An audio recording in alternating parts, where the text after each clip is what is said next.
রাজা গোপাল ভাঁড়। এই যে তোমাকে বাজার থেকে যা যা আনতে বলেছি সব মনে আছে তো? মনে থাকবে কি থাকবে না জানি না, তাই আমি কাগজে একটা ফর্দ বানিয়ে নিয়েছি। গোপাল দাদা, পুটির মায়ের দাঁতের যন্ত্রণাটা আরো বেড়েছে। কাল সারা রাত যন্ত্রণায় ছটফট করেছে। আমাদের বৈদ্যমশাই দাঁতের শল্য চিকিৎসা শিখতেই বাইরে গেছেন, আজকের মধ্যেই আশা করি চলে আসবেন। কিন্তু ও যে আর পারছে না।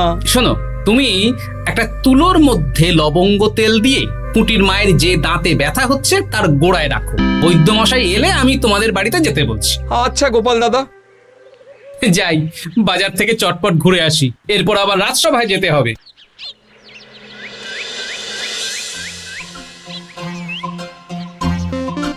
উফ, কি গরম রে বাবা, ছাতা নিয়ে বেরোলে ভালো হতো। এই তো সামনে আখের রস বিক্রি হচ্ছে, একটু আখের রস খাই, শরীরটা বেশ চাঙ্গা লাগবে। ভাই, আখের রস কত করে দিচ্ছ? 1 ভাঁড় 10 আনা গোপাল দাদা। দাও দেখি 1 ভাঁড়। আরে, এই যন্ত্রটা কিন্তু দারুণ। ওই আমাদের রাজ্যের বিজ্ঞানী মশাইয়ের অবদান।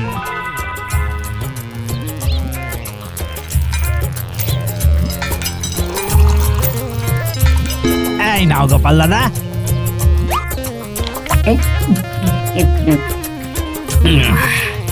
আহ, শান্তি।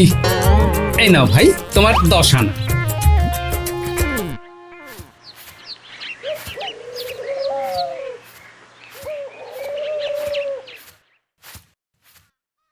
কি রাজবৈদ্য, এই ফিরছ নাকি?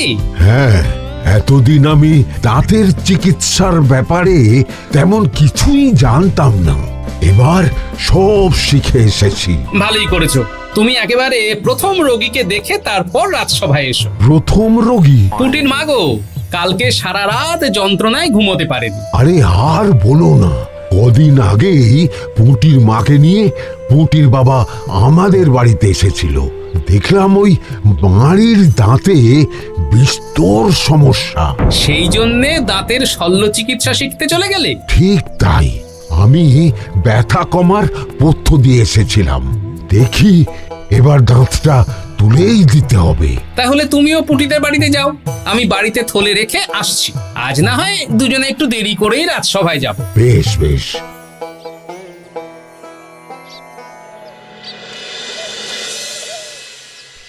দেখুন মহারাজ, দেখুন আজকে রাজবৈদ্য আসেনি, আর ওদিকে গোপালও ডুব দিয়েছে।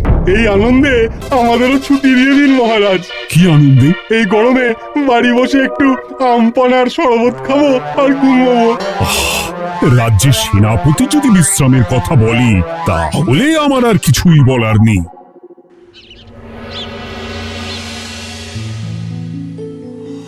এই তো দাঁতটা পুরো পোকায় খেয়ে নিয়েছিল। এখন দুদিন কোনো কথা বলা যাবে না, শুধু জল বা তরল জাতীয় খাবার খাবে।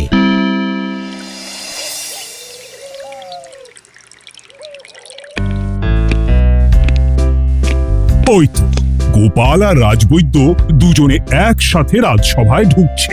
রাজবৈদ্য মশাই ওনার জীবনের প্রথম শল্য চিকিৎসা করছিলেন, তাই আমিও দেখছিলাম। তা কি রাজবৈদ্য, সফল হয়েছ?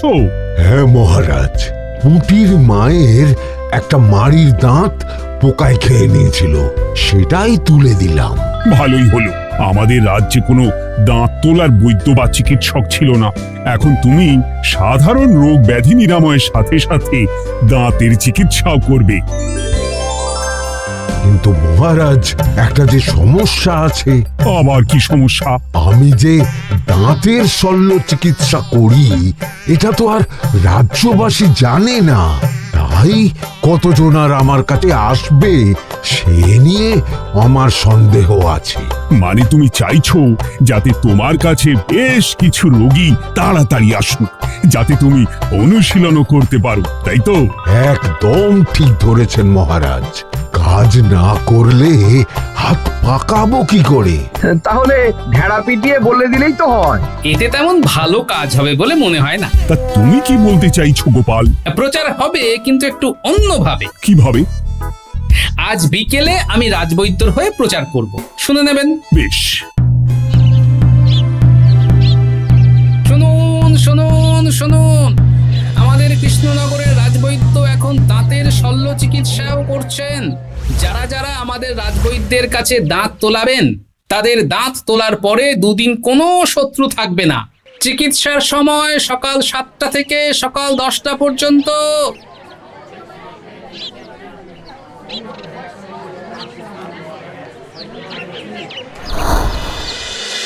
এসব তুমি কি উল্টো পাল্টা কথা বলছো গোপাল? উল্টো পাল্টা না, আপনি দেখুন না আপনার বাড়িতে লোকজন আসে কি না। আর কেউ যদি জিজ্ঞাসা করে যে এই রকম প্রচারের কারণটা কি, তাহলে বলবেন রাজসভায় আমার সাথে কথা বলতে আমি বুঝিয়ে দেব। বেশ।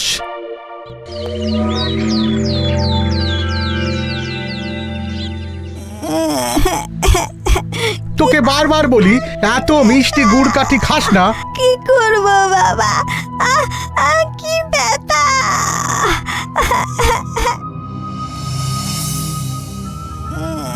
বাড়ি আছেন নাকি বৈদ্যমশাই? হ্যাঁ, আছি আছি। এই আমার ছেলেটার না দাঁতে খুব ব্যথা দুদিন ধরে। দেখছি। তা আপনাকে তো এই রাজ্যে আগে দেখিনি। আমি পাশের রাজ্য থেকে আসছি। শুনলাম আপনার কাছে দাঁতের শল্য চিকিৎসা করালে আগামী দুদিন কোনো শত্রু থাকবে না। ঠিকই শুনেছেন। বেশ, তাহলে বলুন কেন থাকবে না? আগে চিকিৎসাটা করি, তারপর বলছি।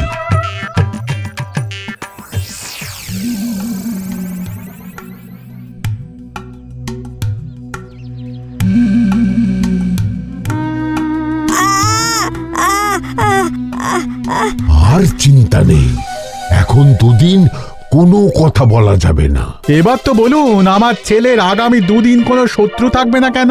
আজকে রাজসভায় চলে আসুন, ওখানে গোপাল এই প্রশ্নের উত্তরটা দিয়ে দেবেন। তা বৈদ্য, তোমার কাছে আজকে কেউ এসেছে? সকাল সকাল দাঁত তুলে এলাম মহারাজ। বাবা, একদিনের প্রচারই এই ব্যাপার? মহারাজ, মহারাজ, বাইরে কয়েকজন অপেক্ষা করছে, তারা গোপাল দাদার থেকে কিছু জানতে চায়। তাদের ভিতরে আসতে বলো।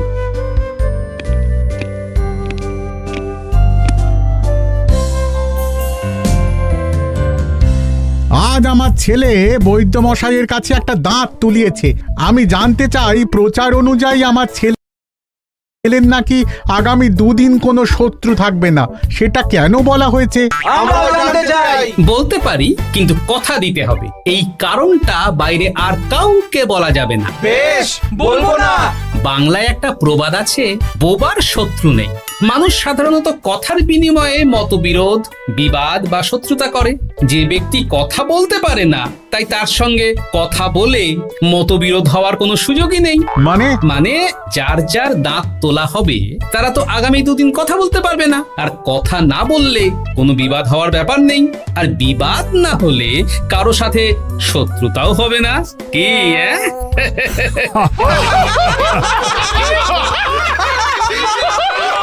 এই জন্যই তুমি হাসির রাজা গোপাল ভাঁড়। কে তোমার কথা শুনতে যাবে? একদিন না হয় প্রচারের চমকে এলো, এরপর কিভাবে আসবে শুনি? এরপর রাজবৈদ্যের সুনামেই লোকজন ছুটে ছুটে আসবে। বাহ বাহ বাহ, তোমার কত জ্ঞান! মহারাজ, এই কথা শুনে আমার মাথাতেও একটা বুদ্ধি এলো। অল্প পুঁজিতে শুধু প্রচারের জোরে এত রোজগার করব না, গোপাল হাঁ করে দেখবে। নিশ্চয়ই কোনো লোক ঠকানোর কথা ভাবছেন। মোটেই না। আচ্ছা, আগামী 3 দিন ব্যাপী মেলা হবে, সেখানেই তোমরা দুজনে তাহলে ব্যবসা করো। বেশ, করব। যে সবচেয়ে বেশি রোজগার করবে তাকে আমি 50 মোহর পুরস্কার দেব। রাজি। মেলার শেষে আমার প্রশংসায় পঞ্চমুখ হবেন সবাই, দেখে নেবেন।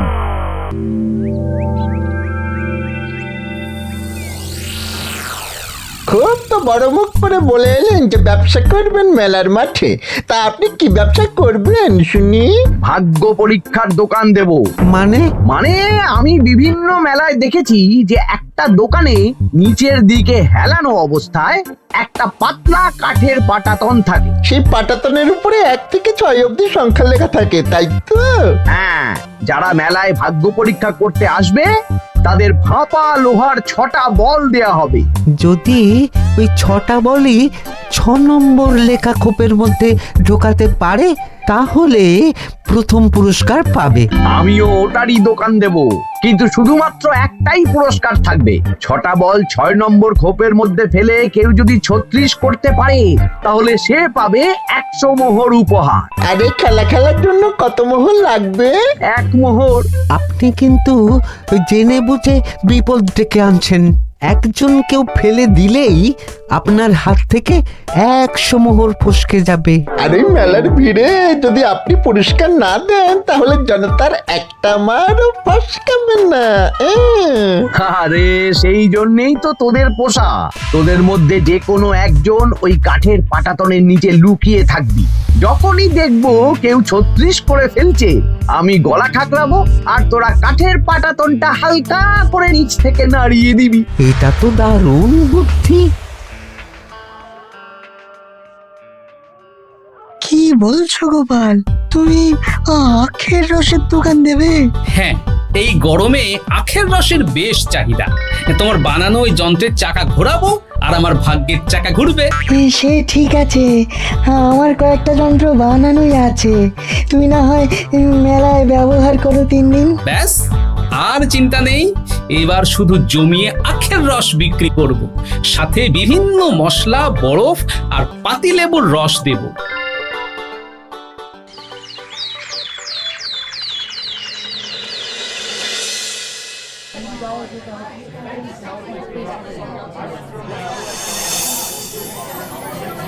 এই দোকানের পানীয় খেয়ে মন হবে বশ। গোপাল ভাঁড় নিয়ে এসেছে ঠান্ডা আখের রস। আরে গোপাল দাদা, তুমি আখের রস বিক্রি করছো? ঠান্ডা আখের রস কত করে গো গোপাল দাদা? 1 ভাঁড় মাত্র 10 আনা। 6 ভাঁড় দাও। এক্ষুনি দিচ্ছি। আসুন আসুন আসুন, সবাই আসুন। আসুন আসুন আসুন, এদিকে আসুন, এদিকে আসুন, ভাগ্য পরীক্ষা করুন। 1 মোহরে 100 মোহর।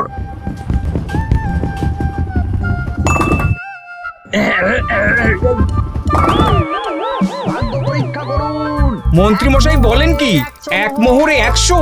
তুমিও ভাগ্য পরীক্ষা করাবে নাকি? একবার বাজিয়ে দেখতে দোষ কি? দাও, আখের রস খেয়ে বরং চলে যাই। এই তো হয়ে এসেছে। এই নাও, ধরো।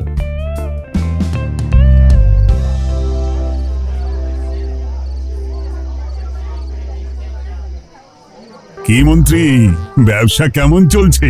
ভালোই। আপনি একবার ভাগ্য পরীক্ষা করে দেখবেন নাকি মহারাজ? না না না, আমি এসবে নেই। জানি আপনার কাছে 100 মোহর নস্যি, তবুও 1 মোহরের বিনিময়ে চেষ্টা করে দেখুন না। আচ্ছা, এত করে বলছো যখন, দেখি। 1 মোহরে 6টা বল। বাবা বাবা বাবা, দেখুন মহারাজ চেষ্টা করে।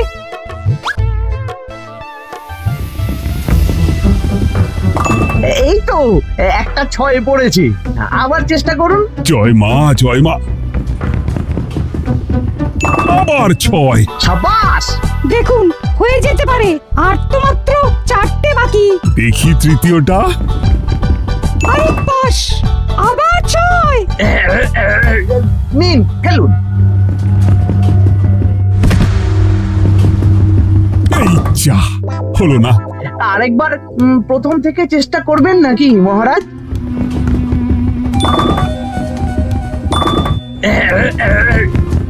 না, এবারেও হলো না। 2 মোহর জলে। অন্য সব জায়গায় বাকি সংখ্যাতেও পুরস্কার থাকে, আপনার এখানে নেই কেন? আমার এখানে ধামাকা পুরস্কার, তাই বাকি আর কিছু রাখিনি। 36 করতে পারলেই 100 মোহর। এই নাও মন্ত্রী, 2 মোহর।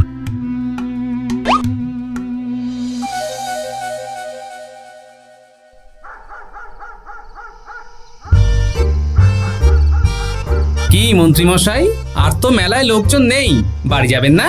তুমি যাও না, আমি একটু পরে যাব। বেশ, আমি এগোলাম।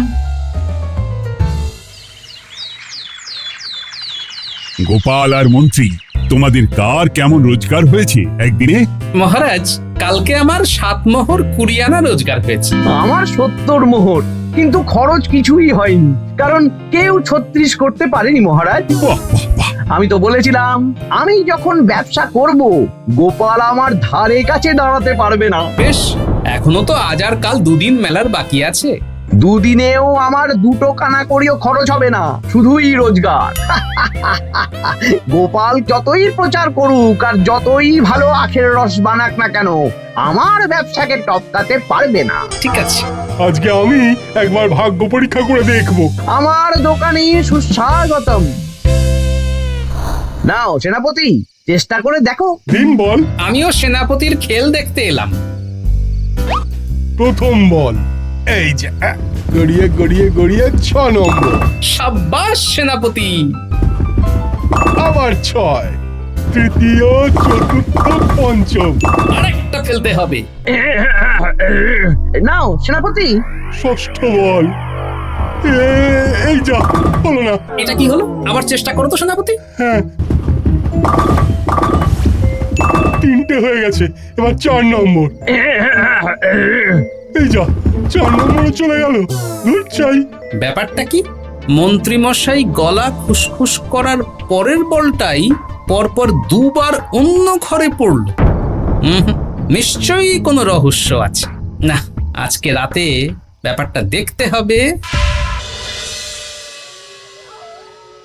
চলুন মন্ত্রী মশাই, পুরো মাঠ ফাঁকা, একা একা মশা মারবে নাকি?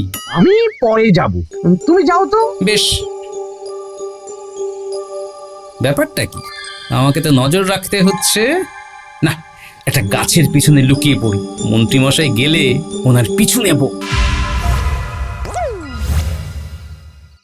দেখুন মন্ত্রীমশাই, পরপর 2 দিন আমি পাটাতনের নিচে ছিলাম। আগামীকাল ঘরটাকে থাকতে বলুন। বেশ, তাই হবে। আর অত জোরে গলা ঠাঁকড়াবেন না, কেউ যদি সন্দেহ করে ব্যাপারটা বুঝে যায় মুশকিল হয়ে যাবে। আরে কেউ বুঝবে না, অনেক রাত হলো, চল চল চল চল চল। আচ্ছা, এই ব্যাপার। তাই ভাবি 2 দিন ধরে একটাও কেউ পারলো না কেন? কাল আমিও মজা দেখাবো।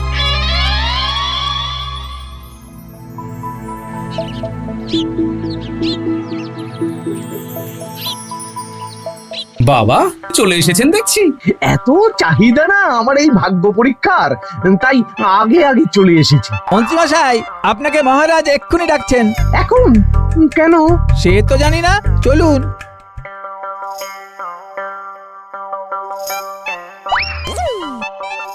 এই বেটা ঘটা, এবার বেরো। এ কি গোপাল দাদা, তুমি? হ্যাঁ আমি। খুব চালাক ভেবেছিস না? মন্ত্রী মশাইয়ের খেলা আজকে শেষ। প্রহরী, একে ধরে নিয়ে যাও।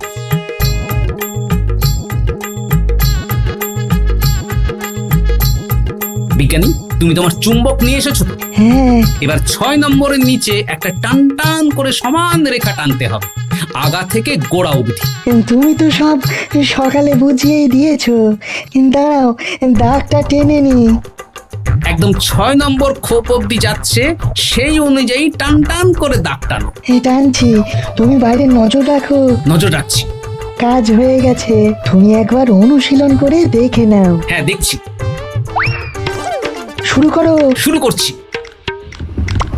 একদম পাক্কা আছে।